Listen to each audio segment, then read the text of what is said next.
Olá pessoal, bom dia. Começar uma live aqui com a lenda, né? O general da Aliança, Fábio Gurgel. Só esperar ele entrar aqui na live para a gente já fazer o convite para ele entrar aqui com a gente.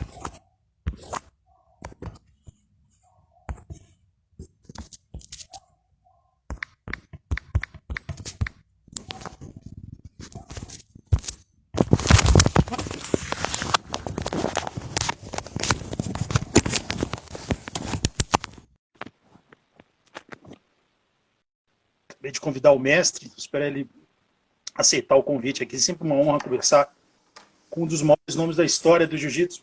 Bom dia, mestre. Que honra conversar com você. Grande Forest, bom dia aí. Tá me ouvindo bem? Contigo. Perfeito. Som e imagem, tudo perfeito? Tudo perfeito. Mestre, assim, eu costumo falar, já tive a honra de entrevistar mais de 130 grandes nomes da história, e dentre eles grandes lendas da história do jiu-jitsu, como grandes mestres, como o nosso grande Flávio Behring, por exemplo, João Alberto, lendas históricas. E mestre para mim, eu até já falei isso para eles, mestre para mim não tem muito a ver com a graduação, nem com a parte técnica, ou com a cor da faixa, tem a ver com, além disso, é lógico, da técnica, a postura como pessoa. E você é literalmente alguém que a gente tem que encher a boca para chamar de mestre, porque a sua postura, a sua educação, a sua classe, assim, todo mundo precisa de saber. Aquela pessoa que não te conhece bem, que fala, pô, como é que é o Gurgel? Será que ele é antipático? Será que ele é isso? Assim, você é uma das pessoas, assim, que honra a palavra mestre, viu? Assim, é sempre bom conversar com você, é sempre enriquecedor, além de toda a sua parte histórica, da lenda que você é, como atleta que você foi, como mestre, né, como o principal gestor de academias aí que eu posso, dentro da minha visão. Mas assim, você conversar com você, a elegância e o trato que você tem comigo e com as pessoas que eu sempre falo a seu respeito, enriquece o nosso dia conversar com você. É muito bom, e é bom que você saiba disso, todo mundo saiba a pessoa maravilhosa que você é. Muito obrigado, Floresta. Pô, fico muito lisonjeado aí com as tuas palavras e muito feliz de bater esse papo de novo com você, né? A gente já teve uma entrevista no passado e acompanho o teu trabalho bastante também, né? Sempre em entrevistas propositivas, né, cara? Sem tentar criar nenhum tipo de clima ou tentar denigrir a imagem de ninguém, sempre levantando o nosso esporte ao máximo, né? Então, um prazer muito grande falar contigo aí. Pô, Bessa, você é uma pessoa assim que, com certeza, eu vou deixar essa live salva aqui no GTV do MMA Debate Oficial. Espero que o pessoal que esteja vendo aí se inscreva no nosso Instagram, e depois vou deixar ela salva também no canal do YouTube MMA Debate. Então, assim, 99% das pessoas que vão assistir essa entrevista não precisa nem de te apresentar. 4 vezes campeão mundial de jiu-jitsu, 3 vezes campeão brasileiro, uma lenda histórica, e o general, o chefão da Aliança, que é uma academia que a história dela se confunde com o próprio jiu-jitsu. Mas eu gostaria que você falasse pra gente como é que iniciou o jiu-jitsu na sua vida. A primeira vez que você ouviu falar de jiu-jitsu, o interesse que você teve, conta um pouco pra gente do início da sua relação com o mundo do jiu-jitsu. Parece, eu sou do Rio de Janeiro, né? Então, a família Gracie sempre foi muito conhecida, né, no Rio de Janeiro. O jiu-jitsu sempre teve ali, o nome jiu-jitsu sempre teve rondando. Mas o meu primeiro contato, a primeira vez que eu vi jiu-jitsu, foi no desafio do Rickson contra o Zulu, em 83. Né? Mas antes disso eu queria fazer alguma arte marcial, porque era aquele momento onde eu entendia que eu estava andando mais na rua, andando mais sozinho, né? Eu queria ter uma segurança. Eu falei, cara, arte marcial é o caminho. E aí eu entrei no karatê, eu entrei na Shotokan, treinei com o Inoki, com o Paulão lá durante alguns meses. E aí eu vi esse desafio do Rickson contra o Zulu, e era engraçado porque o Zulu batia no peito e falava assim, ó, eu avisando logo, não venha nenhum karateca, porque é um ai para entrar, um ai para sair. Eu falei, pô, mas eu tô fazendo karatê. E aí o Rickson depois apareceu desafiando e tal, e aquilo foi o meu primeiro contato. E eu falei, pô, eu vou tentar ir para o jiu-jitsu. E aí, nesse momento, o namorado da minha irmã na época, que era o Heleno de Freitas, que era um cara que já treinava com o Carlinhos, já era um faixa azul casca-grossa na época, antigo e tal. E eu brincava com ele em casa, ele me dava um monte de nó, mas eu era muito mais novo que ele também. Mas enfim, aí eu falei, puta, jiu-jitsu é o grande lance. E aí um amigo de escola falou, pô, cara, eu vou começar numa academia aqui perto de onde eu estudava, né? No posto 6 ali em Copacabana. Eu falei, pô, então eu vou fazer aula contigo lá. E aí eu fui. E aí eu tive a primeira aula com o professor Toninho, que era um professor do Carson. E aí, cara, me encantei. Aí comecei a treinar, mas eu ia 2 vezes por semana. Eu era garoto, tinha 13 anos de idade. Eu ia 2 por semana e fui gostando cada vez mais daquilo. Comecei a me dar bem com meu irmão, que era 4 anos mais velho que eu, né? Então a gente brigava quase, era dia sim e outro também. Então eu comecei a já ter uma vantagem, ou pelo menos não apanhar, né, do meu irmão quando eu comecei a usar o jiu-jitsu. E eu fui me dedicando mais ainda. E aí, cara, de repente, quando eu tinha já quase 1 ano de treino, a academia que o Toninho dava aula fechou. Né? Que era a academia do Carlos Tarso, que era um judoca, gente finíssima. E a academia dele fechou e ele se mudou para Copacabana, lá para o final de Copacabana. Ele foi dar aula, se eu não me engano, dentro da academia do Pinduca. E era muito longe para mim. E aí o Heleno falou, cara, vai pro... Eu falei, pô, vou treinar com o Heleno, vou lá para o Carlinhos, que era na Figueiredo na época. Né? O Carlinhos tinha acabado de assumir a academia do Rollins, ele ainda dividia com o Carson o prédio da Figueiredo ali. Eu cheguei lá, vi um treino lotado, e o Eliano falou para mim, cara, a melhor opção para você é você ir para o Jacaré, que é atrás da tua casa, e pô, ele acabou de montar uma academia ali, tenho certeza que você vai gostar muito lá, porque ele é super técnico e é um cara que vai poder te dar uma atenção muito maior do que você estando aqui na Academia Gracie. E aí eu fui para o Jacaré, cara, e aí realmente era tudo aquilo que ele tinha falado, né? Eu fui assim, entrei nas primeiras turmas ali do Jacaré e fui me desenvolvendo ali dentro, e aí a história é o que a gente tem hoje. Né? Mestre, aproveitando, falando do mestre Jacaré, que muita gente da nova geração não teve a chance de treinar com ele ou de ver, é difícil ver vídeo dele daquela época, né? Uhum. Conta um pouco pra gente o que ele tinha de diferencial técnico e também, se eu não me engano, você foi o primeiro preta dele, não foi? Sim. Quando o Jacaré foi formado pelo Rolles, dava aula junto com o Rolles na academia. Quando o Rolles morreu, ele se afastou um pouco do jiu-jitsu, e aí ele foi para o triatlon, foi fazer triatlon e tal. E essa época que ele volta para abrir essa academia em Ipanema, é justamente onde eu entro. Né? Então ele estava voltando a dar aula dentro da sua própria academia agora, né? Não mais dentro da Academia Gracie. E, cara, o principal diferencial do Jacaré, embora a gente possa ficar falando da personalidade dele aqui um monte, mas eu acho que ele tem uma generosidade, né? Ele sempre foi um cara preocupado em nos tornar melhores, né? Independentes de qualquer tipo de vaidade. Ele sempre treinou com a gente muito, né? Então, ele preparou a gente para ser melhor que ele. E eu acho que isso é o grande...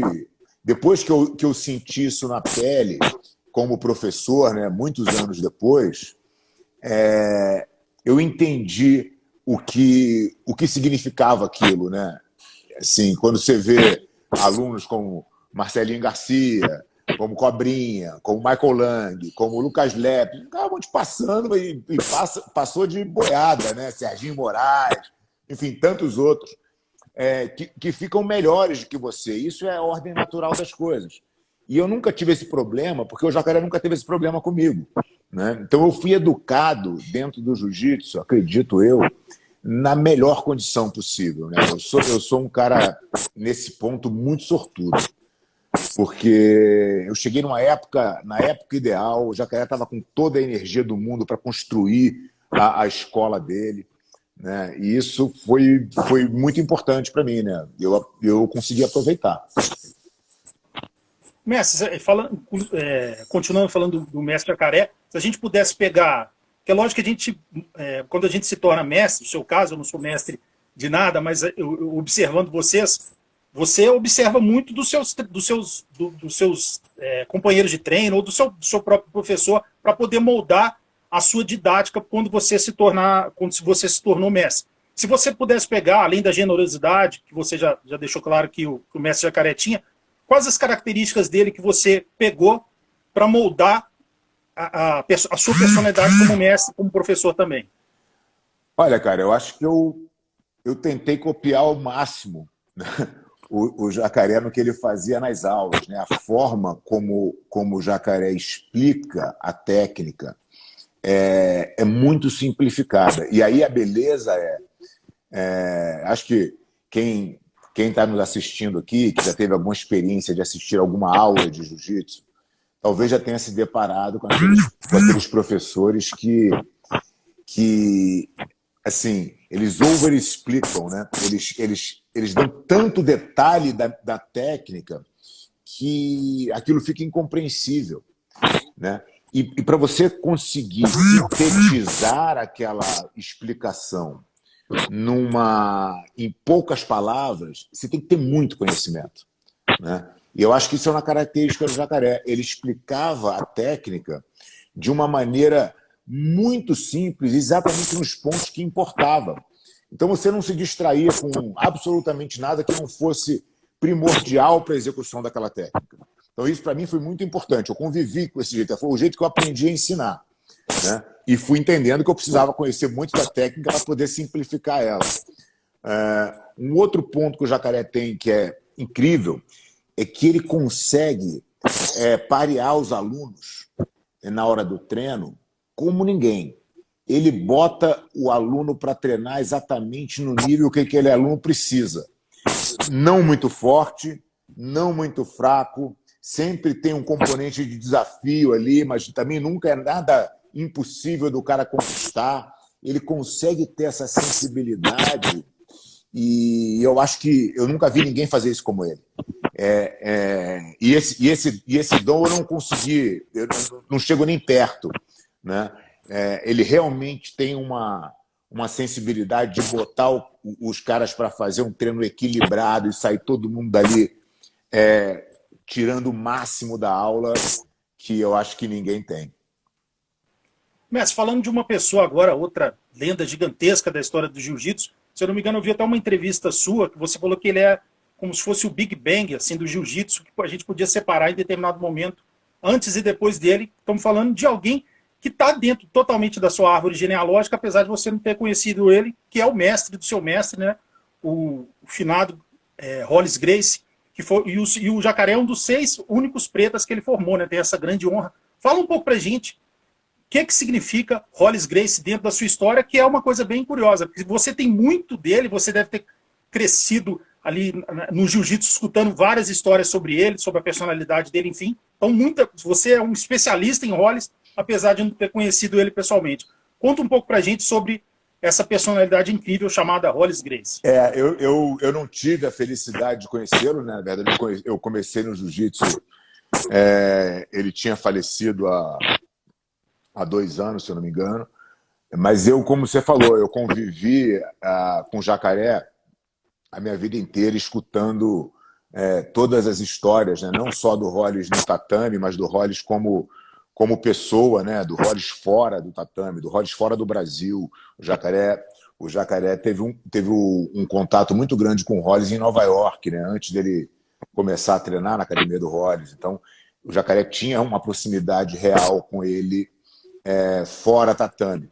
Então, a gente tem ali tem muita história, né? Muito da personalidade dele que o Jacaré absorveu, a maneira de entender o jiu-jitsu, a abertura para novas técnicas, né, cara? Eu acho que o que caracteriza o Hollis é justamente a expansão das técnicas, né? Você buscar novas técnicas em outras modalidades. Então, o Hollis treinou muito judô, treinou muito wrestling, treinou sambo, competiu em diversas modalidades.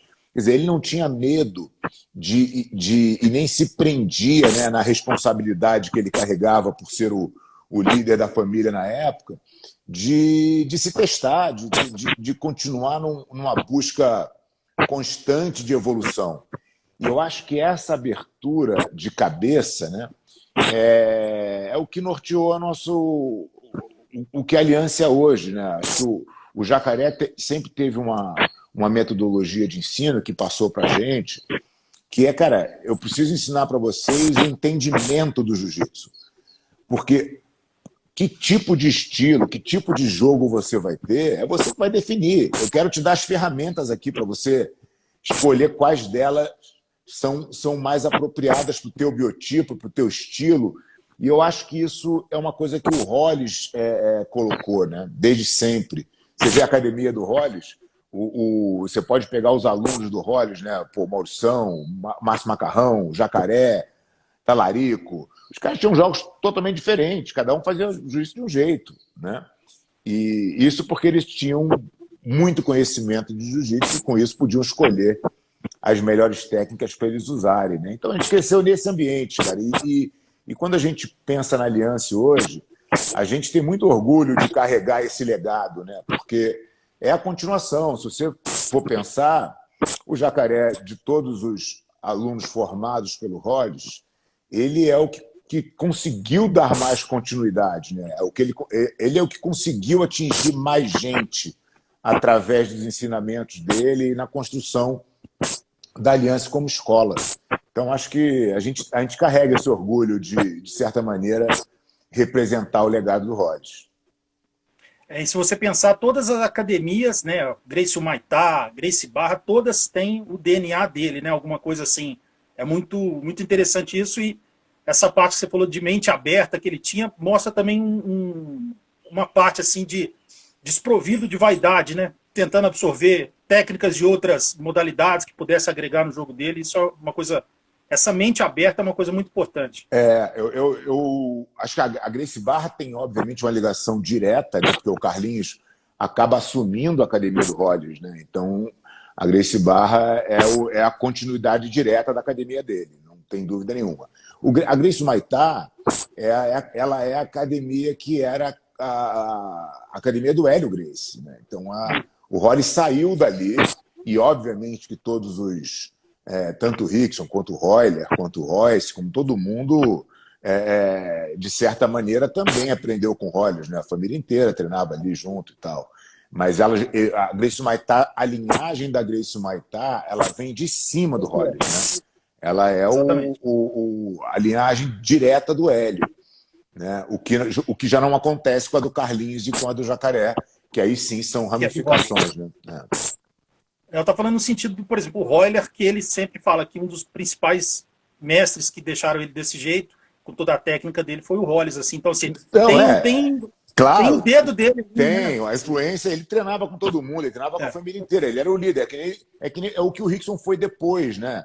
Depois que o Hollis faleceu, o Rickson ficou sendo o principal campeão da família e, obviamente, influenciou mais um monte de gente, né? Eu acho que é isso aí, todo mundo tem a influência dele, sem dúvida nenhuma. Exatamente. Mas com certeza a Gracie Barra é o DNA forte dele. Falando no Rickson, né, no mestre Rickson, e você, eu acho também muito generoso da sua parte, você abertamente já falou que levava os amassos dele, aquela coisa da técnica dele, é muito bacana porque o Rickson, queira ou não, uma lenda, ninguém pode falar nada dele tecnicamente, mas tem gente que torce o nariz, aquela coisa e tal. Você, como mais do que ninguém, pode falar exatamente qual que era o diferencial e o que fazia dele tão bom, né? Que você conviveu e você abertamente fala que não dava mesmo, ele passava o carro e todo aquele volume técnico que ele tinha. Conta um pouco pra gente como que era treinar com o Rickson, né? E toda aquela maravilha que ele demonstrava ali para você. Então, cara, o Rickson, como eu falei, depois do Hollis, ele passou a ser o maior campeão da família. Eu tive a felicidade de treinar um longo período, né, com ele, mesmo que ele já estivesse morando nos Estados Unidos, a gente tinha um intercâmbio muito legal. Eu sou muito grato por todo o conhecimento, né, que ele me passou, toda a experiência que eu pude viver, o que eu pude entender do pensamento dele, né, de como ele vê a questão da luta e tal. E ele era um cara com uma constituição física muito boa, né, diferente da família. A família Gracie sempre teve uma característica de pessoas mais franzinas e tal. O Rick era um cara muito forte, né, e com a técnica muito refinada, né, cara? Então, e com uma cabeça muito blindada. Ele tinha o pacote completo ali né, para ser o grande lutador que ele foi. Eu só tenho gratidão para falar, porque eu realmente foi uma fase da minha vida muito importante que eu pude aprender muito e abriu realmente a minha cabeça do jiu-jitsu de uma forma ainda mais profunda, né? Então, eu já tinha, obviamente, a capacidade de compreensão, porque não adianta nada, né? Você pode ter o melhor mestre do mundo, mas se você, como aluno, não consegue chegar naquele ponto de entendimento, aquilo acaba tendo pouco valor. Como eu já tinha uma estrada longa com Jacaré, de entendimento do jiu-jitsu realmente, com uma qualidade técnica já boa, poder ter tido contato com o Rickson nessa minha fase, já como faixa preta, bem no início da minha faixa preta, foi fundamental para o meu desenvolvimento, não tenho dúvida nenhuma. Bacana, que honra, né? Ter vivido toda essa história. Mestre, e vários acontecimentos dos anos 80, por exemplo, como aquele desafio. Se eu não me engano, você também assistiu aquele desafio que foi a luta do Pinduca contra o Flávio Molina. Você era garoto ali, devia ter uns 14 anos, você assistiu. Conta um pouco pra gente daquele evento. E se é lógico que eu vou falar uma pergunta até boba aqui. Não ia passar isso pela sua cabeça, né? Que um dia aquele esporte seria gigantesco, enfim. Mas se em algum momento você se enxergou assim, um dia eu vou representar essa arte marcial e vou cravar o meu nome também. Passava alguma coisinha assim nesse sentido? Olha, Florencio, eu fui nesse evento, esse foi o primeiro evento que eu fui, né?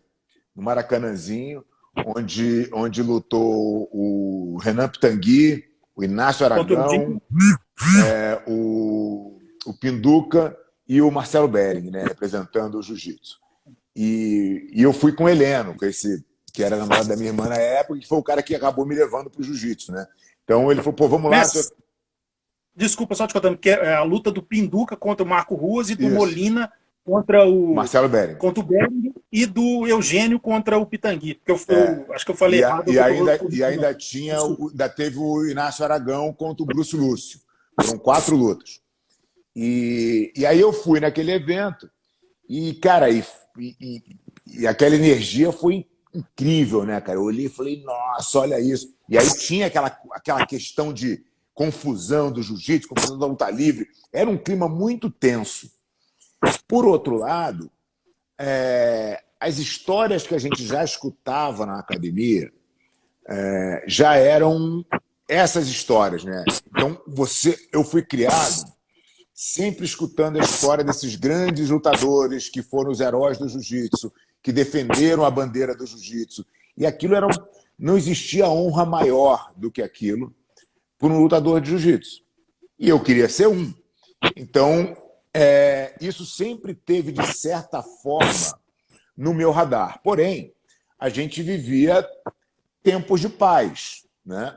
Desde aquela luta de 84, e quando foi o meu desenvolvimento, né, de faixa azul, faixa roxa, faixa marrom, até a faixa preta em 89, quando eu ganhei a preta, foram tempos de paz, não teve nada, não teve nenhum evento, não existia, o Vale Tudo estava totalmente adormecido, né? Pelo menos ali no nosso cenário, ali, Rio de Janeiro e tal. Aí veio a questão em 89, o Rickson muda para os Estados Unidos, tem aquela briga com o Hugo na praia e reacende de novo aquela história, né? E aí eu já estava numa outra condição, né? Agora eu já era...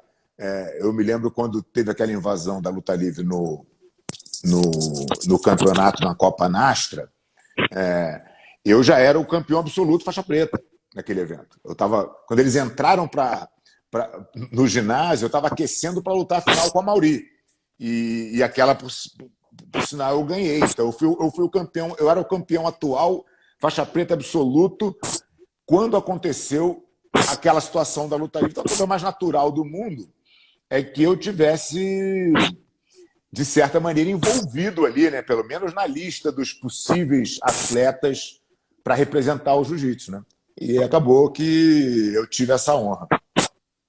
Mestre, voltando ao evento de 84, né, da época boxe tailandês, né, versus o jiu-jitsu, o Muay Thai era chamado ainda de boxe tailandês, o Marinho, né, o Marinho Filho, o grande jornalista, Mário Filho, fez uma pergunta aqui, ele que está com um canal aí fantástico, né, fez uma entrevista aí com o Valide, o pessoal puder se inscrever, que o canal dele ele é uma das referências máximas que a gente tem no jornalismo marcial. Ele fez uma pergunta aqui para você sobre aquela luta de 84, se você acha que o Pitangui foi desfavorecido, né? Ficou em desvantagem por ter lutado de kimono contra o Eugênio. Grande Marinho, pô, é uma fera braba, né? Tenho acompanhado o canal dele aí, pô, sempre conteúdos muito relevantes. Marinho é um craque. Cara, eu acho, para te ser bem sincero, que não é nem a questão do kimono em si, né? Que obviamente prejudicou o Renan em certo momento, mas eu acho que, cara, era muito mais o preparo, né? Eu acho que existia no jiu-jitsu uma época, e a gente foi criado um pouco assim, né, cara? Acreditando que todos nós éramos invencíveis, né? Isso tem o lado bom e o lado ruim dessa história. Mas foi assim que a gente foi criado. Tanto a gente foi criado assim, que tem uma frase famosa que a gente escutava toda hora que, pô, atleta que tem mais de 80 quilos luta com qualquer um. Por que tinha essa frase? Porque o Rickson pesava mais ou menos 80 quilos. Então, da condição do Rickson para cima, todo mundo tinha que se virar, entendeu?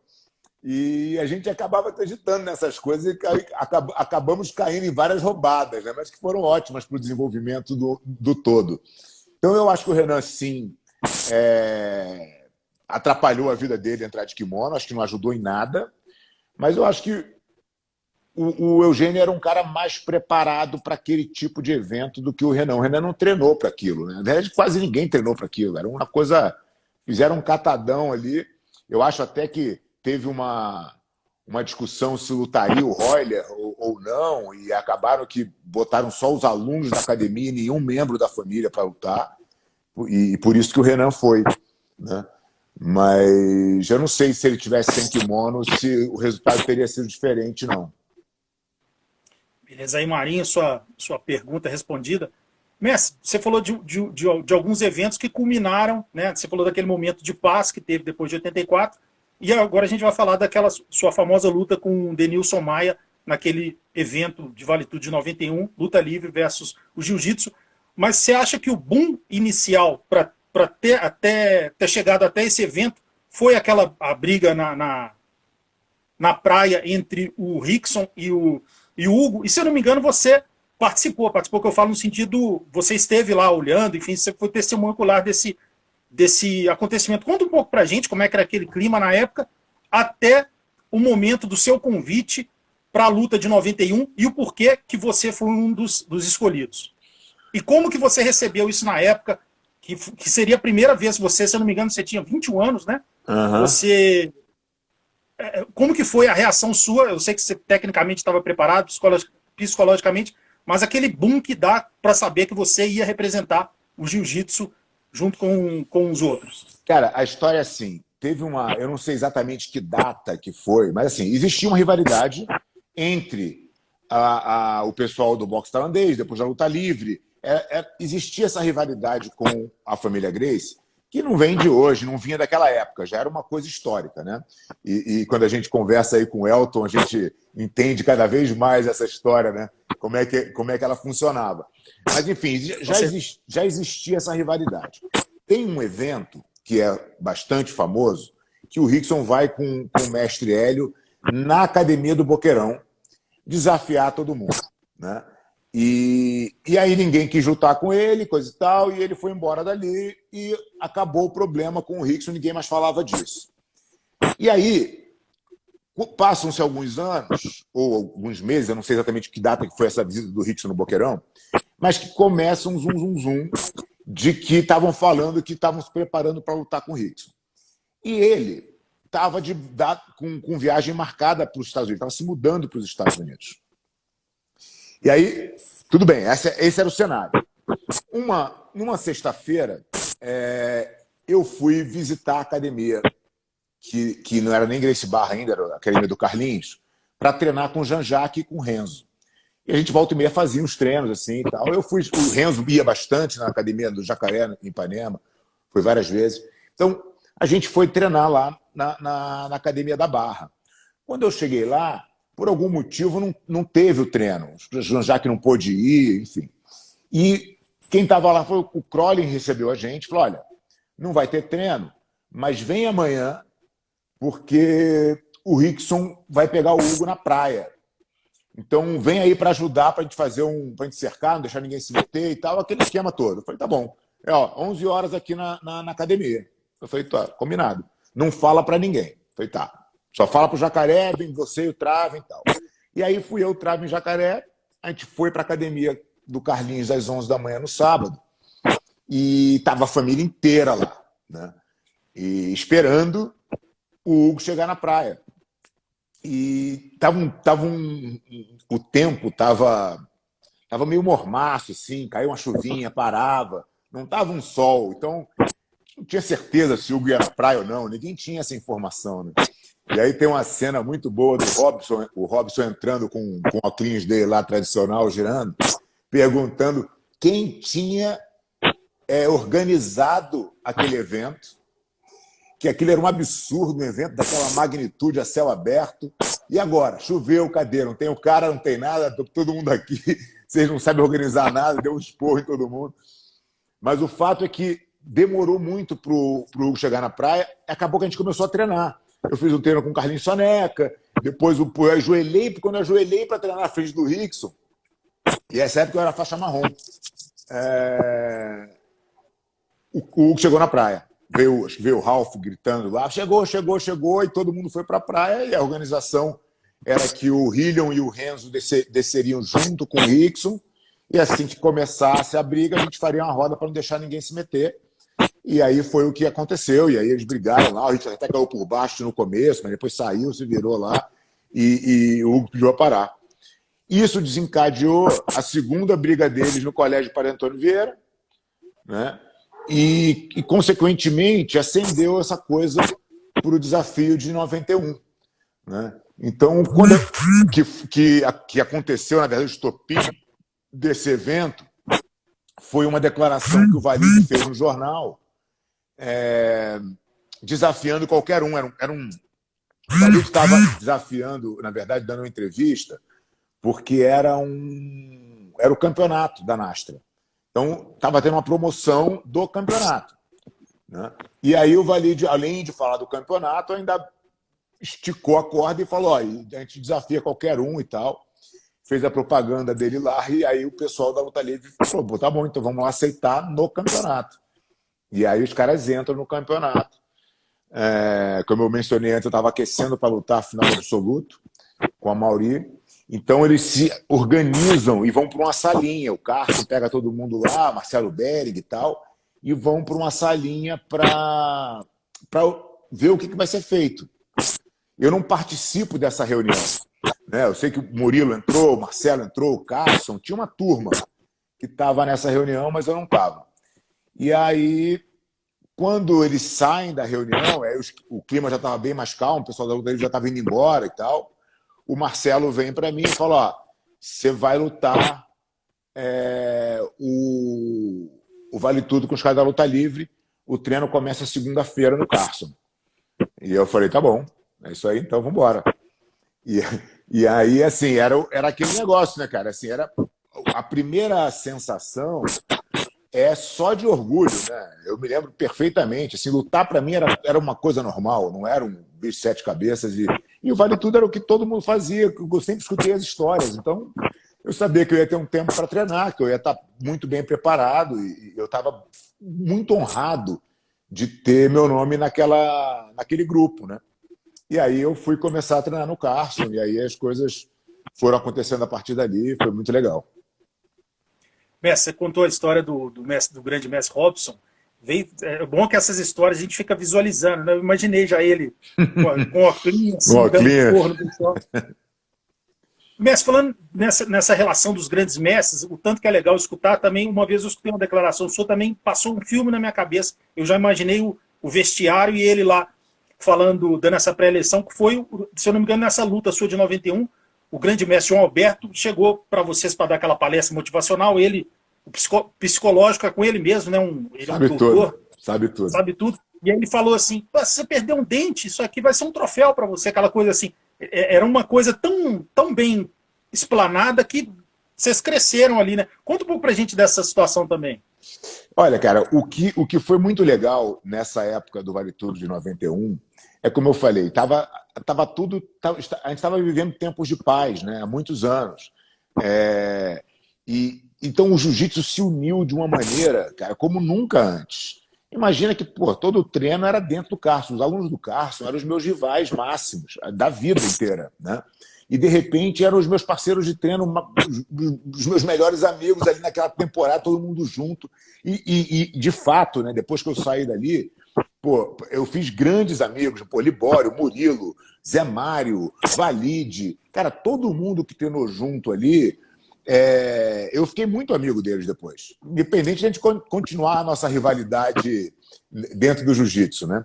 Então o jiu-jitsu inteiro se uniu, né? Todo mundo, pô, o Carlinhos Gracie, pô, deu aula pra gente, eu fui fazer aula com o Carlinhos também de Vale Tudo, o Carlinhos sabe muito também, foi muito legal. Então o jiu-jitsu realmente se uniu porque naquele evento a gente estava defendendo o jiu-jitsu. Não tinha absolutamente nenhuma individualidade naquilo, né? Era o jiu-jitsu que estava sendo defendido. Então, estava todo mundo muito junto.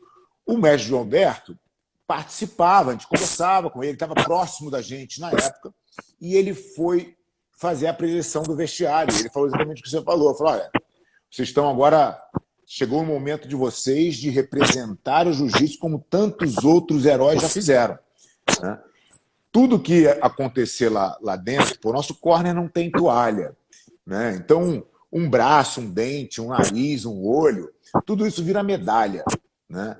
O importante é que vocês representem o jiu-jitsu, né? Então, essa preleção botou... Sabe quando te coloca Pô, a gente estava super treinado, né? Um super condicionamento físico. Assim, a gente não via nenhuma possibilidade de não sair com a vitória daquilo, né? Acho que nenhum de nós três, né? Tanto que foi 3-0, assim, a gente estava num preparo. E aí, uma coisa muito legal de ressaltar é a sabedoria, de novo, né? A questão da simplicidade e a sabedoria do Carson. O Carson fez um treinamento com a gente durante quase 7 meses. As datas se alteraram alguma vez e tal. Ele nunca esticou a corda de ninguém, ninguém virou fio de treino, ninguém se machucou, ninguém nada. Ele controlava o treino, cara, de uma maneira que você saía da academia sempre bem, sempre com vontade de voltar para treinar no dia seguinte, né? Então, acho que eu aprendi muito com o Carson em questão de treinamento nesses 7 meses que a gente ficou lá também. Foi muito bacana, foi uma experiência indescritível. Eu ia até fazer uma pergunta específica sobre o Messi Carson, que tem aquele jeitão, uma lenda, todo mundo ama ele, mas tem aquele jeito dele explosivo, histórico, até que você mesmo nos campeonatos ele xingava, pô, Fábio, não sei o que, aquela coisa, e que gostava muito de você. Eu nunca ganhei um aluno do Carson na vida, e olha que eu já ganhei alguns, já perdi também, mas já ganhei de alguns, que ele não tenha falado para mim assim, ó, roubado, hein? Roubado. Sempre era roubado. E teve uma passagem que ele chegou para você, pegou você no ombro e falou, ó, nunca mais a gente vai lutar contra. Pô, eu gosto muito de você. 2 semanas depois ele já tá falando que você chegou roubado. Exatamente. Quando acabou o Vale Tudo de 91, quando acabou a luta, cara, foi uma celebração total, né, cara? O jiu-jitsu estava em êxtase, né? Foi muito bacana. E o Carson super emotivo, né? E estava muito feliz pelo resultado do trabalho dele, né, cara? Acho que ele realmente foi o cara que foi decisório naqueles resultados ali. Ele foi uma peça fundamental, né? A forma como ele treinou a gente, como ele conduziu tudo, foi... Eu me lembro dele falar para mim, ele falou, Fábio, você não vai tomar nenhum tapa nessa luta. Eu tenho certeza que você não vai tomar nenhum tapa nessa luta. Ele te passava uma confiança, cara, que era realmente muito diferente. Então, ele fala para mim, falou, não, pô, agora que a gente tá junto, a gente não vai, você não quer mais saber de você lutar contra aluno meu, hein? Eu falei, tá bom, mestre, você que manda. Daí deu 2 semanas, tinha um campeonato, a gente entrou, todo mundo, a guerra era igual. Não mudou nada. E se eu ganhasse, era roubado.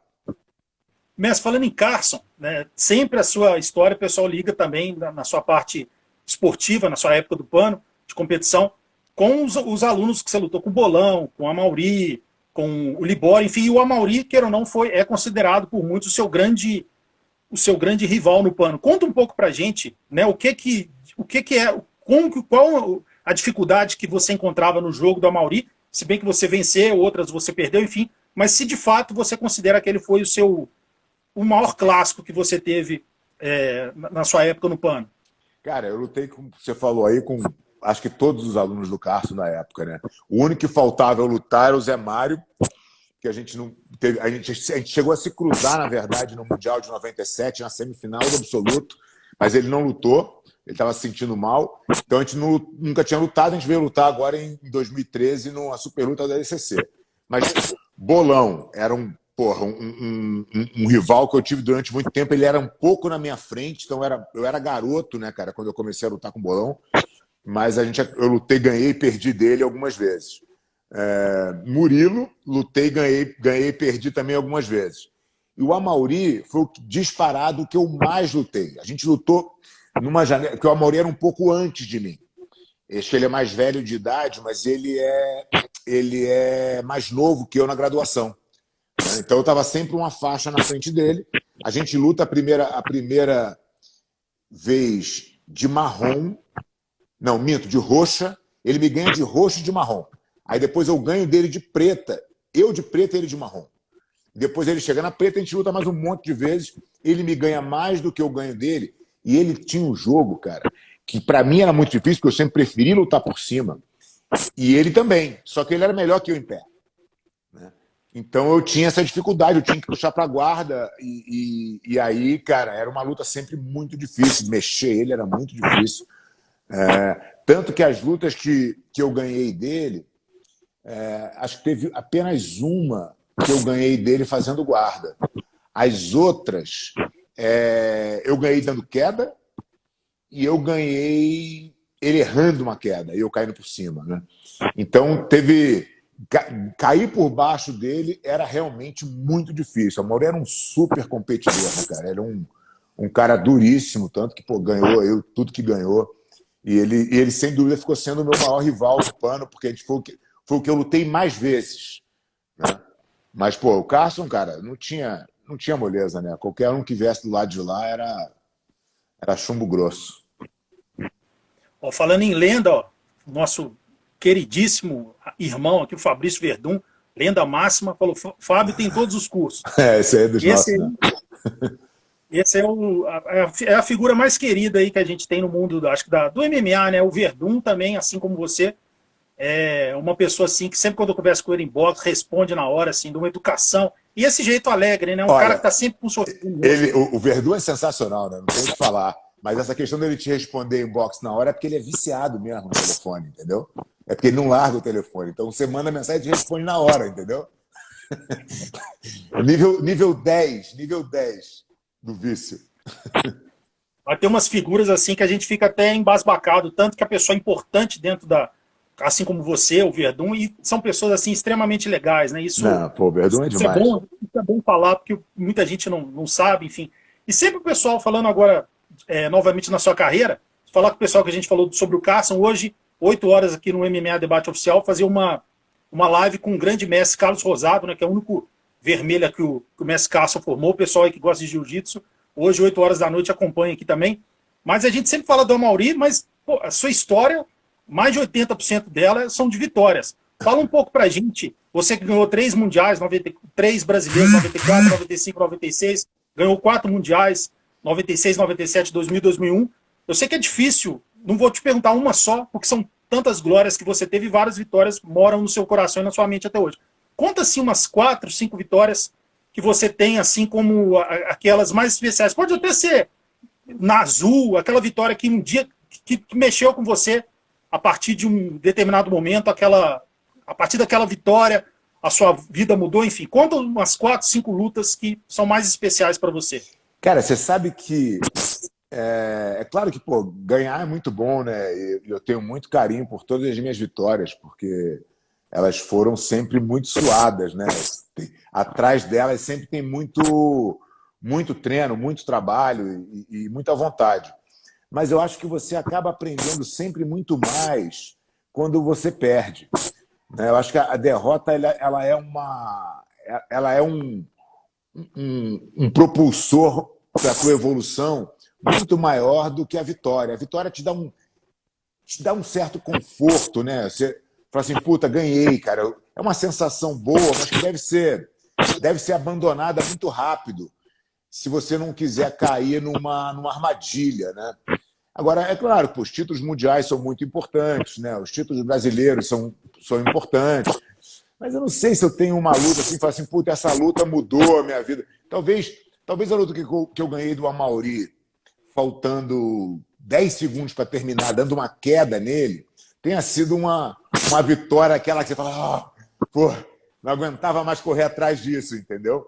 Que foi no campeonato do América, que eu ganhei do Murilo e dele no mesmo campeonato. E que é, pô, uma chave duríssima, né? Então, acho que foi a primeira derrota do Murilo na faixa preta, se eu não me engano. E o Murilo sempre esteve acima de mim na graduação, né? Então, eu cheguei para lutar com o Murilo e já era o Murilo.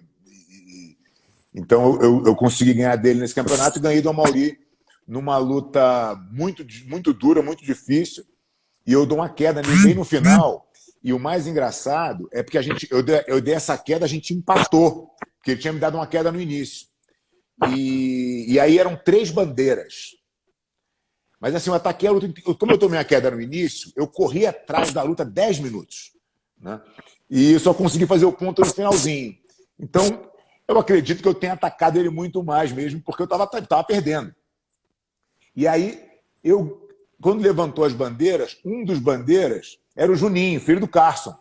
E ele dá a vitória para mim. Pô, o Carson não acreditou. O Carson queria morrer. Falou, pô, meu próprio filho, me roubando. Então essa foi uma vitória bem legal, entendeu? Essa foi a famosa vingança, em todos os sentidos. Nossa, essa foi boa.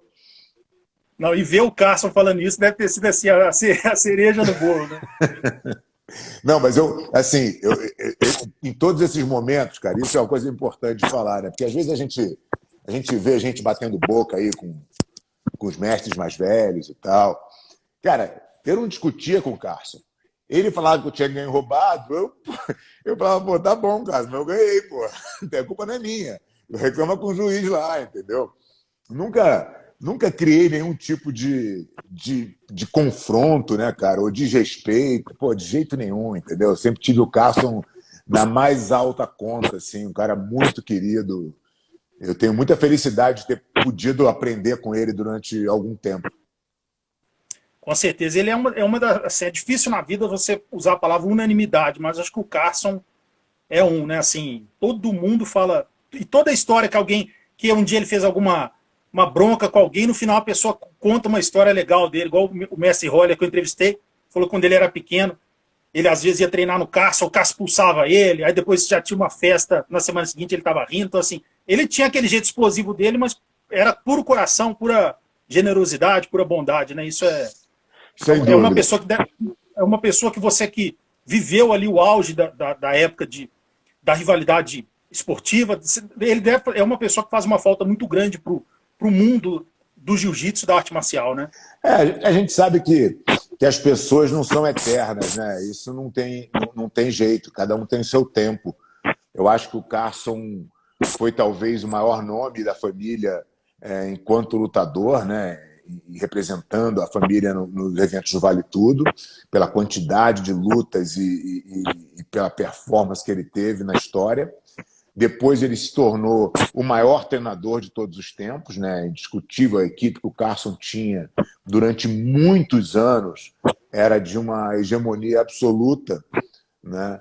Então, assim, eu sou muito feliz de ter pelo menos vivido essa época, mesmo que do outro lado, mas ter vivido o Carson no auge dele de treinador, né? De professor, de líder de equipe, né? E mesmo estando do outro lado, eu pude observar muitas coisas, né? E aprendi muito com o Carson para depois poder usar isso quando chegou a minha hora de estar do lado treinador da história, né? Então acho que o Carson foi uma lenda, né? Acho que ele realmente construiu uma história muito brilhante que jamais será apagada.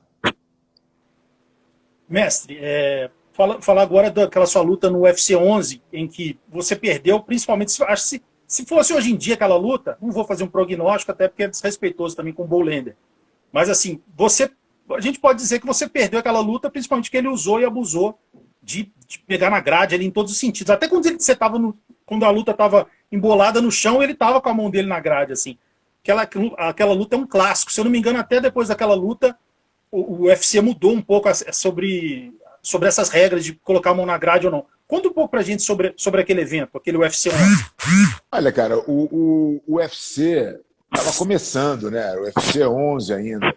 A gente o Amaury tinha lutado, se não me engano, 8 com o Don Fry e estava abrindo ali para os brasileiros, né? Depois que o Royce já tinha feito aquele strike todo nos primeiros. E era uma grande oportunidade. Eu falei, cara, eu vou lutar, né? Fui treinei com o Rickson em Los Angeles durante alguns meses e tal. E fui lutar. Mas é engraçado, né? Porque eu não culpo a grade, nem o Bollander. Assim, estava na regra, isso aí era o que valia. E se valia, valia, né? Não tem o que fazer. Eu acho que o árbitro, que era o John Macari na época, ele não cumpriu o que ele prometeu, na real, na preleção ali de regra, né? Porque ele explicava o seguinte: olha, essa luta ficar parada no chão, não quero saber onde você está, sei que você vai estar confortável, que você faz jiu-jitsu, mas eu vou mandar a luta ficar em pé. Eu falava, tá bom, se essa é a regra. E isso não foi cumprido, porque a luta ficou parada, porque o cara estava segurando na grade. Mas, de novo, cara, não pode deixar a luta para juiz, querer reclamar disso ou daquilo. Você tem lá, cara, o tempo que você tem, você está igual o cara, você tem a obrigação de ganhar, e eu não fui capaz de ganhar. Então, é isso aí, entendeu? Vida que segue. Foi uma experiência boa.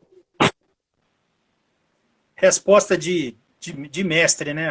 Altruísmo, generosidade em pessoa. Falando de outra derrota, mas essa talvez seja para o jiu-jitsu, não sei se eu estou falando alguma bobagem, mas eu creio que sim, seja talvez uma daquelas derrotas com sabor de vitória, porque mostra onde o jiu-jitsu, você já até sabe de que luta que eu estou falando, com certeza, que é a sua luta contra, né, aquele espécimen que é o Marquer, que eu lembro, assim, eu assisti a luta com um primo meu, pequenininho, ele, nossa, assim, olhando, ele não entendia nada, ele era criança, mas coitado daquele pequeno ali, vai morrer, porque ele não sabia.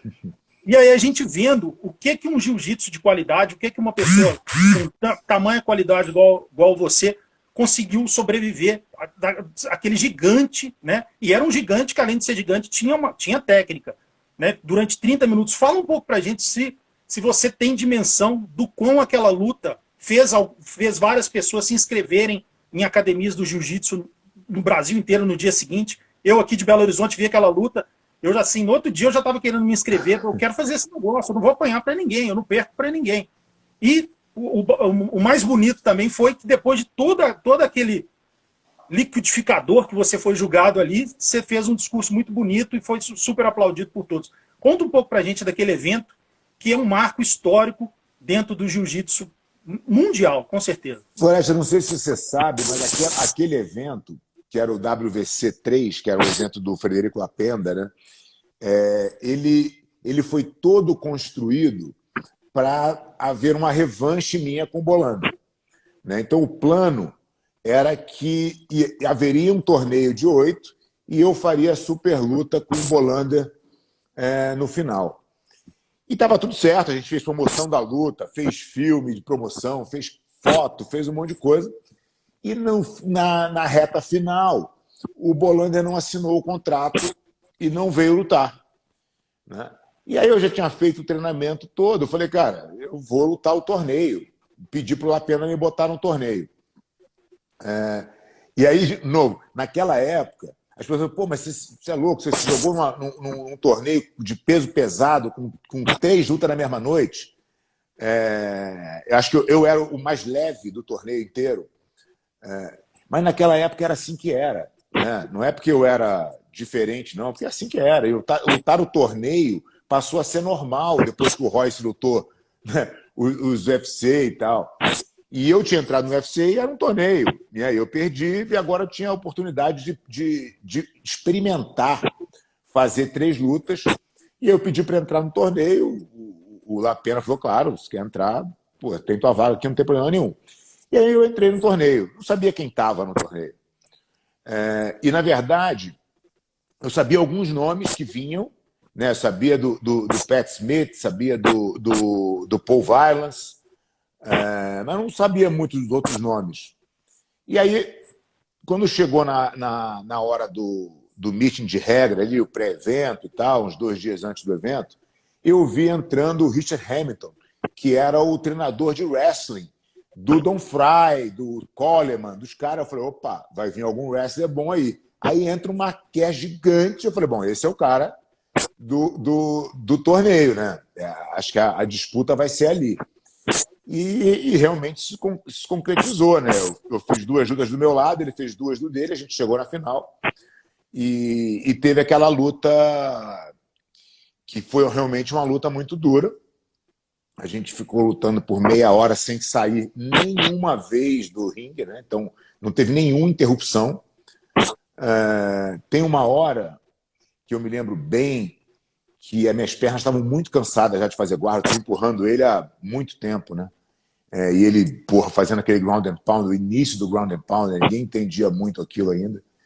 Mas eu conseguindo relativamente me defender, mas ficando muito cansado. E aí eu pergunto pro meu corner quanto tempo faltava.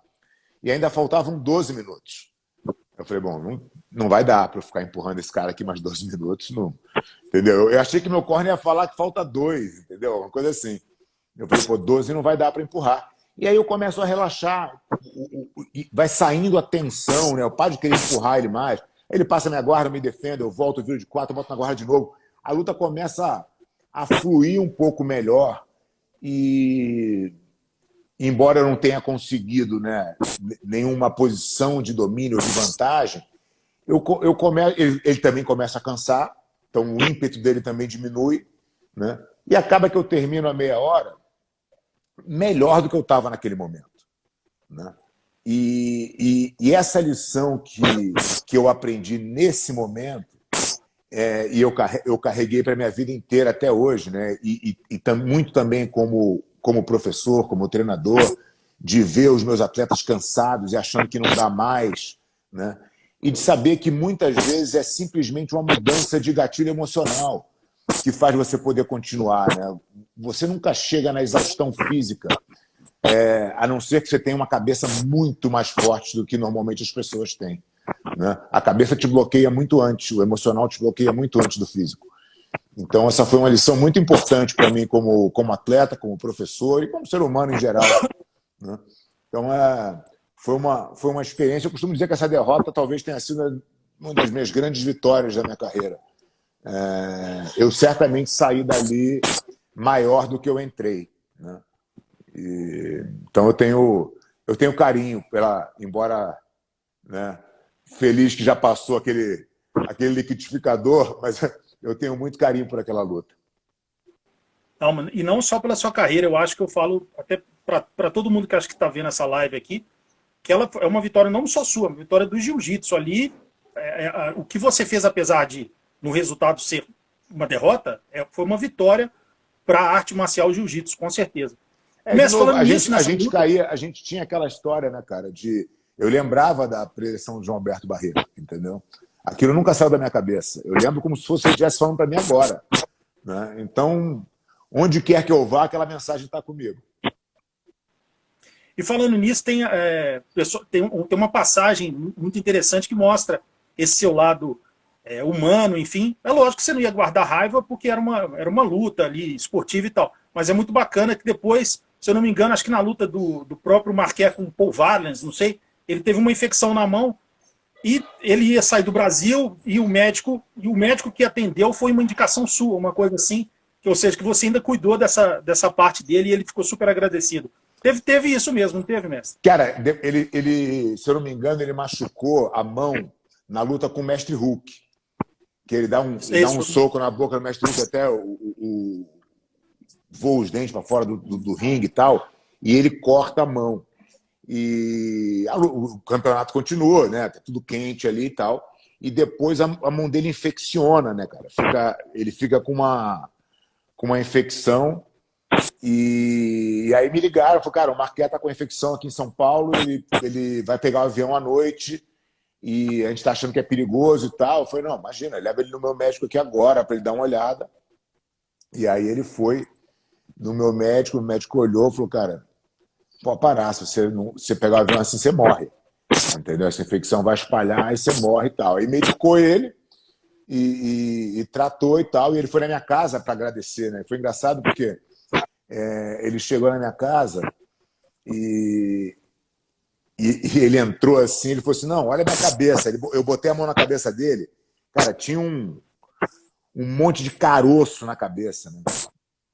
E eu tava também, porra, cortado, né? Eu tinha cortado o embaixo do olho, tinha cortado na lateral aqui, tinha arrebentado minha costela, que eu não sei nem se foi com ele, eu não senti na hora, mas no dia seguinte eu não conseguia me mexer, a costela ia assim, esgotado fisicamente, né?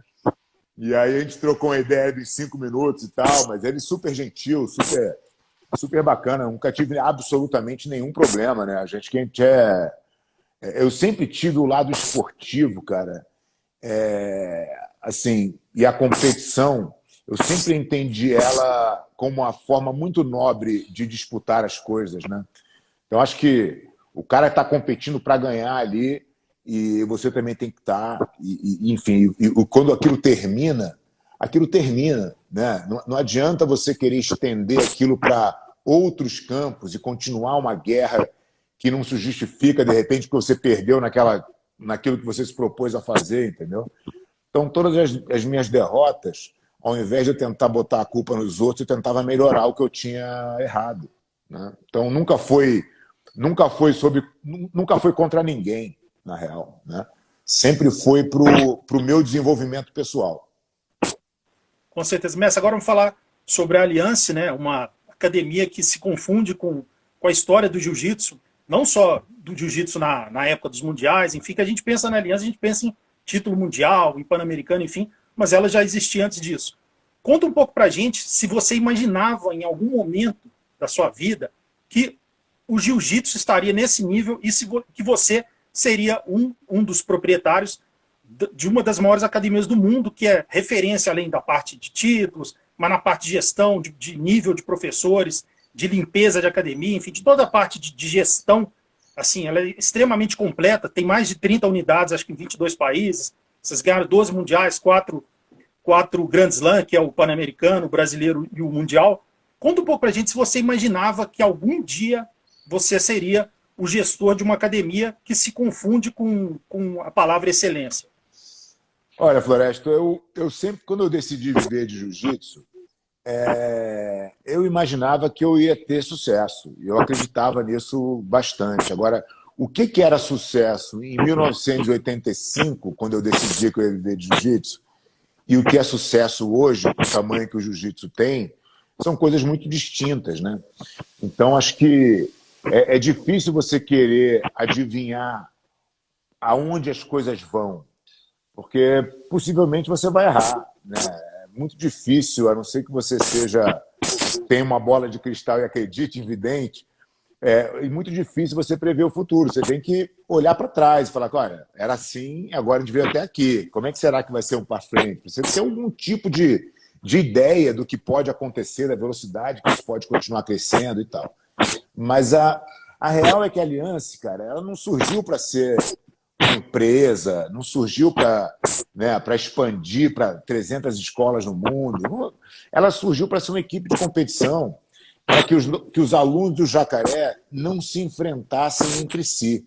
Ou seja, que os meus alunos não precisassem competir com os alunos do Gigi, não precisassem competir com os alunos do Jacaré, que a gente ficasse todo mundo embaixo da mesma bandeira.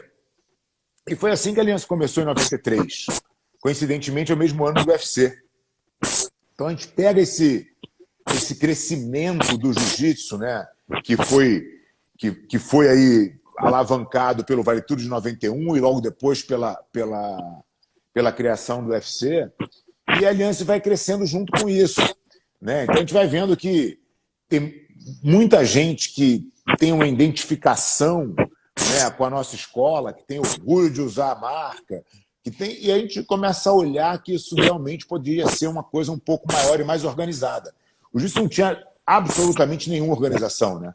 Esse era a principal falha, porque o jiu-jitsu nunca foi, salvo raríssimas exceções, o jiu-jitsu nunca foi ensinado para ser um negócio, né? Então, talvez a Academia Gracie do centro da cidade tivesse sido um grande modelo de negócio, mas as pessoas, quando saíram dali, saíram com outra proposta, saíram para montar time de competição, saíram para fazer aulas coletivas, e aquilo não tinha nem metodologia de ensino e muito menos o processo na parte de gestão. Então, o que a gente começou a fazer, uma vez que minha carreira como atleta também foi chegando ao fim, eu falei, cara, se eu quero permanecer no jiu-jitsu por mais tempo, eu vou precisar melhorar os meus skills aí de professor e gestor de academia. A minha academia vai ter que ser um modelo, né? E aí foi isso que foi acontecendo. Eu fui melhorando a minha academia, a academia foi se modelando, o Jacaré foi melhorando a dele, o Gil foi melhorando a dele. A gente foi trocando ideia, a gente foi construindo junto a metodologia, a gente foi construindo junto os processos que uma academia de sucesso tem que ter para que a gente pudesse dar mais suporte para os nossos afiliados. E aí a coisa foi crescendo daí, cara. Consequentemente, a gente foi atraindo muita gente boa para treinar com a gente, né? Então a gente montou um time de competição que, no meu entendimento, nunca houve um time igual a Aliança da década aí entre 2008 e 2016. Acho que não tem na história a qualidade de técnica e os títulos que a gente ganhou, né, cara? Com aquela turma toda, Cobrinha, Marcelinho, Malfacine, Tarsis, enfim, tanta Léo Nogueira, Bernardo Faria, Gabi Garcia, enfim, Michael, Serginho, Lucas, vou esquecer gente, mas assim, foi um time realmente, uma geração de ouro, né, cara? E isso permitiu com que a gente ganhasse essa excelência no resultado da competição, ou pelo menos consolidasse, né, porque a gente já tinha, de fato, duas... Mestre, Oi. desculpa só deselegância de te cortar, que tem algumas pessoas reclamando do microfone. E eu estou sentindo, eu estou ouvindo um chiado. Deixa eu tirar o fone e ver se melhora. Espera aí. Como você está muito perto do celular, acho que talvez não precise. Fica melhor assim, não? Para mim tá ótimo. O pessoal puder falar aí se tá tranquilo o som do mestre agora. O fone estava dando uma interferência aqui, o meu fone, eu acho. Para mim tá ótimo, tranquilo. Mas, desculpa, enfim, pode prosseguir. E aí a Aliança tem essa fase de competições sensacional, mas a gente tem um outro desafio, né? Que é como é que a gente leva essa excelência para todas as escolas, né? E aí é o que a gente faz hoje, né? Hoje a gente tem um escritório totalmente estruturado, né, cara, em São Paulo, com divisões de marketing, de financeiro, de produto, de metodologia, todo mundo trabalhando em prol das nossas escolas para que a gente possa entregar um jiu-jitsu melhor para os nossos alunos. E isso tem sido o nosso desafio hoje, mas a gente tem caminhado com bastante sucesso, cara, e a gente está muito feliz aí com o resultado. E, claro, a Aliança sozinha não conseguiria fazer absolutamente nada, né? A gente caminha junto com o jiu-jitsu, com a comunidade do jiu-jitsu, com esse organismo gigante que tem várias vertentes, né? Você tem a federação, o EBJJF, que faz campeonatos sensacionais. Você tem academias que nem de competição participam, mas que levantam o nome do jiu-jitsu de uma maneira diferente, como o exemplo dos Irmãos Valente em Miami, por exemplo, ou da Academia Gracie de Torrance. Você tem as academias, as equipes que fazem a competição, que fazem o negócio girar. Então, todo mundo que contribui para esse grande organismo jiu-jitsu ajuda a Aliança também na missão dela de levar o jiu-jitsu cada vez mais longe, cada vez para mais gente, cada vez com mais qualidade. Mestre, eu ia fazer uma pergunta, foi mais difícil que eu fiquei pensando, mas eu acho que seria cretino da minha parte fazer alguma pergunta em relação a quais os maiores momentos, que são tantos, e seria também, você teria que deixar alguns nomes fora. Então a pergunta que eu vou fazer não é qual o maior momento desses tantos mundiais que todos os seus atletas venceram, enfim, você teve a chance de ver ali o desenvolvimento, lutas do Cobrinha, da Gabi, do Malfacine, do Serginho, de tantos outros. Eu ficaria aqui até a tarde citando tantos nomes. Então não vou te fazer qual o maior momento, aquela que te deu um orgulho, porque todas as vitórias trazem um sentimento bom dentro de você. Então a pergunta que eu vou fazer é o seguinte: você olhando isso, tudo que você viveu, tendo a chance de ver o Malfacine fazendo aquelas mágicas dele, não só nos campeonatos, mas nos treinos, pessoas que também passaram conhecimento para você, que se agregou, qual que é o sentimento, esse privilégio que você teve durante esses anos todos, ter tido esse Dream Team nas mãos? Olha, cara, de novo, né? Eu acho que eu estava fazendo um papo com o Alvinho no meu back-to-back. Na verdade, vai ser publicado hoje no canal. Tá muito legal, Alvinho, acho natural. Ele falou um negócio que é o seguinte, cara. É óbvio que isso tem um componente de sorte, né? Mas a definição de sorte é o preparo mais a oportunidade, né? Quer dizer, eu me preparei como professor, eu estudei a técnica, eu competi, eu fiz meu dever de casa. E eu fui agraciado com esses nomes todos que você falou e que me escolheram. Porque o que acontece no final é que o professor não escolhe o aluno, é o aluno que escolhe o professor, né? Então, eu tive a felicidade dessas feríssimas aí que você citou, e além de serem excepcionais atletas, eles são ainda melhores seres humanos, né? Então a gente tinha dentro da academia ali, cara, assim, uma quantidade de talentos tão grande, né? Mas ao mesmo tempo, cara, a energia e o ambiente era tão bom, porque essas pessoas são tão especiais, né? Que eu só posso me sentir orgulhoso e agradecido, né, de ter sido escolhido por essas feras, entendeu? Isso que permitiu que a gente construísse o que a gente tem hoje. Sou muito grato a todos eles. Mestre, agora a pergunta final, né? Agradecer o pessoal aí pela live. Eu ia fazer uma pergunta justamente sobre a gestão, mas você, na sua pergunta, na sua resposta anterior, você englobou tudo. Mas fale, se você puder fazer isso, as chaves principais que você acha do método de ensino, enfim, da metodologia, que faz a aliança ser diferenciada. Por exemplo, eu sei que vocês fazem atualização e reciclagem dos professores, que é algo que nem todas as academias fazem, é algo do programa de vocês. Fala um pouco para a gente, se 5 tópicos for bobagem, enfim, ou enfim, na sua visão, quais são os diferenciais que fizeram a aliança ser essa referência, não só na parte técnica, na parte de gestão, na parte administrativa, enfim. 5 coisas que não podem faltar numa academia hoje em dia, que, pela sua experiência, você sabe disso. Olha, Floresta, são vários pontos que são importantes na gestão, né? Mas eu diria que, no caso do jiu-jitsu em específico, eu acho que a maior dor das academias é não ter aprendido, os professores não terem aprendido jiu-jitsu dentro de um método claro e definido de aprendizagem, né? Então, eles foram na academia, eles foram treinando, eles foram ficando bons, e uma hora eles ganharam a faixa preta e eles decidiram virar professor. Esse é o caminho normal e comum dentro do jiu-jitsu. Porém, isso é muito errado e a chance disso dar certo é cada vez menor. Então, a primeira coisa que uma academia precisa ter é metodologia de ensino.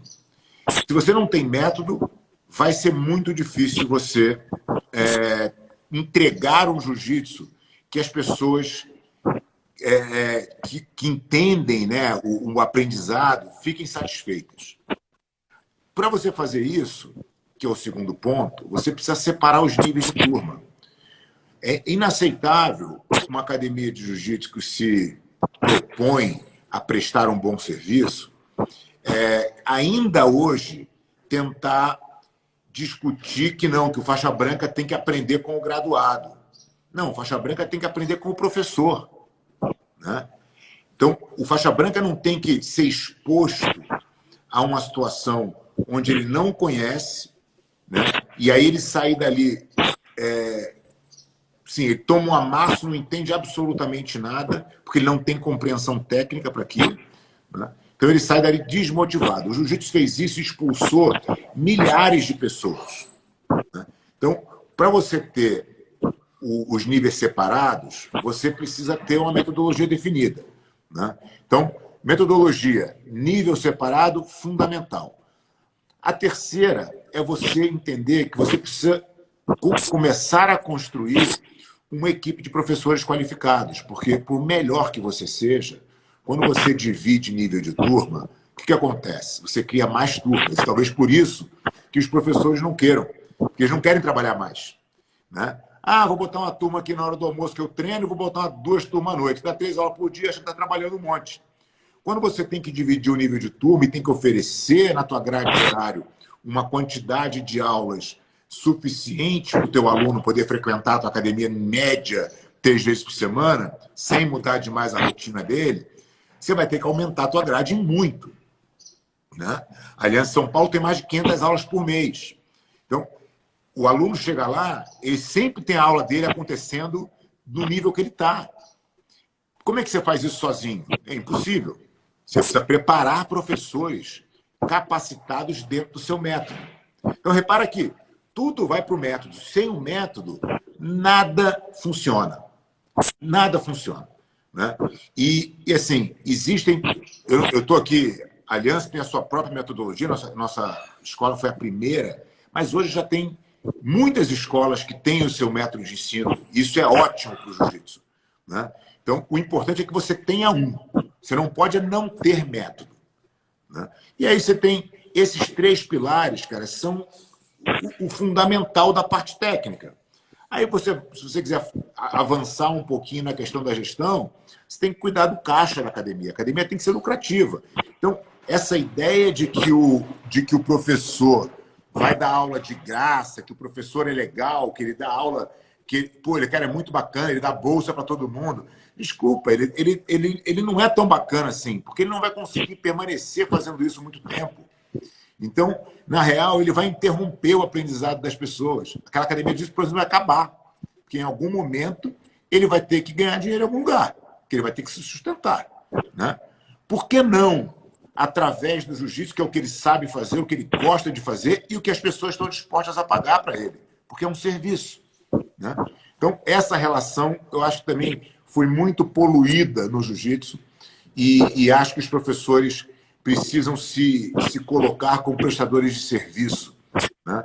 Acho que isso não tem nada a ver com o ser mestre dentro do tatame. Uma coisa é totalmente dissociada da outra. Você tratar a sua academia como um negócio é fundamental para que você possa exercer a sua relação de mestre e ensinar os seus alunos. Se você não fizer isso, misturar essas duas coisas, acaba que você não tem sucesso nenhuma nem na outra, né? Então você precisa cuidar aí do caixa da tua academia. A tua academia tem que ser lucrativa, você tem que ganhar dinheiro com isso. E aí a última, que eu acho que é uma coisa que também precisa ser feita para que isso aconteça num ciclo virtuoso, é o marketing. Quer dizer, você tem que entender que a imagem da tua academia, a imagem que você passa, né, o que você fala, mais importante do que exatamente a ferramenta de marketing que você vai usar, tá? O marketing é o Instagram. Não, hoje pode ser, amanhã pode não ser mais. É muito mais importante você olhar o macro. Qual é a imagem que eu passo como professor de jiu-jitsu? É uma imagem boa, né? Eu tenho uma imagem de um cara que prega saúde, que prega respeito, que prega conhecimento, que prega mente aberta para o aprendizado. Eu acho que é isso que me atrairia como aluno quando se eu estivesse buscando um professor, né? Então, eu acho que as pessoas têm que cuidar disso, né? Esse, para mim, é o melhor marketing que tem, né? É você cuidar, ser verdadeiro na sua imagem e ter atitudes que sejam atitudes boas, virtuosas, né? Para que você possa atrair pessoas que tenham o mesmo propósito que você. Bacana, Messi. Acho que para ilustrar tudo que você falou, está aqui o João Zílio, escreveu: hoje conseguimos viver de jiu-jitsu graças ao mestre Fábio, que nos deu uma profissão. Então, nada melhor do que Fico muito feliz. Terminar com essa frase. Fico muito feliz. Então, Messi, simplesmente, sem palavras, espero que vou falar com o pessoal que está assistindo aqui, se inscreva no MMA Debate Oficial no Instagram, se inscreva no canal MMA Debate, vou deixar essa live salva aqui no IGTV do MMA Debate Oficial.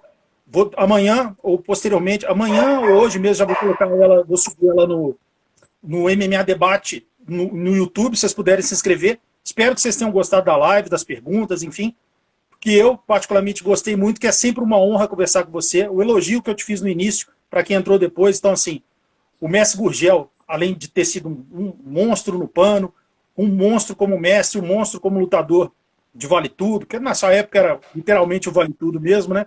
Então, assim, e como eu falo, o mestre não é só saber a parte técnica ou saber lecionar, acho que você engloba tudo que a gente pode chamar de mestre, a sua educação, a sua gentileza, sempre que eu converso com você no YouTube, e você é super atarefado, todo mundo sabe disso, viagens, congressos, dono de uma associação gigantesca, então, assim, você é sempre educado, trata todo mundo bem, é uma honra conversar com você, engrandeceu o meu dia, fiquei muito feliz, espero que você tenha gostado, e deixar esse espaço para você dar o recado final, mestre. Obrigado, Floresta, mais uma vez aí, cara, muito obrigado pelo convite, é sempre um prazer falar contigo, né? Acompanho teu trabalho já há bastante tempo, é um verdadeiro amante das artes marciais e faz isso com... Né, as suas entrevistas são sempre muito profundas, muito legais, perguntas muito inteligentes. Então, fico muito feliz de bater esse papo contigo aqui e conte sempre comigo. Tamo junto aí. Muito obrigado. Um abraço, pessoal. Bom final de semana para todo mundo. Valeu. Abraço, mestre. Os.